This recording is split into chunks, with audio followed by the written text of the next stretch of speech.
আনেছেন এটা হচ্ছে তবলা, ওটা হচ্ছে ডুগি, আর হলো হারমোনিয়াম। আমরা তো যাত্রার রিহার্সাল করতে যাইতেছি। এই বুইরা, তোকে বয়সের অবস্থা জানো? বুইরা হয়ে গেছো, তাহলে লজ্জা শরম নাই?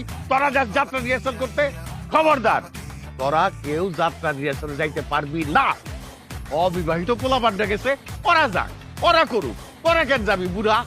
সোহাগ ভাই, রিহার্সেলে তো অবশ্যই যাবো। আমি ভিলেনের পার্ট পাইছি। আমি যদি রিহার্সেলে না যাই তাহলে রিহার্সেলে কে যাইবো? যাত্রা রিহার্সেলে আমি যাবই। সোহাগ ভাই, আমি আমাকে রহিম রুকবান যাত্রা পালায় প্রহরী এক চরিত্র পাইছি, তো আমার তো মেলা রিহার্সেল করা লাগবে।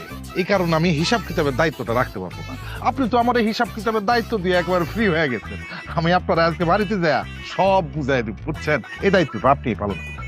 আর সোহাগ ভাই, আমি উজিরের সূত্র পাইছি। উজিরের সূত্র সুন্দর করে আমার করতে হইবে। আপনি আমার বউ আর শালির দিকে একটু খেয়াল রাখবেন। এই যে শোনেন, আমি কিন্তু সখী চাইরের চরিত্র পাইছি। আমার রিহার্সাল করে আইতে আইতে সন্ধ্যা হয়ে যাব। আপনি একটা কাজ করেন, ভাত তরকারি রান্না করে রাখবেন আর কাঁচা হলুদ বাইটটা রাখেন, মুখে মাখুন। সোহাগ ভাই, আমার গরুটা খেতে বান্ধা আছে, সন্ধ্যা হইলে গোয়াল ঘরে বান্ধা দিয়ে আইসে নিজ দায়িত্বে। হ্যাঁ, আর আমগো ঘরে না বাজার নাই, তোদের বাজার করে যদি দিতেন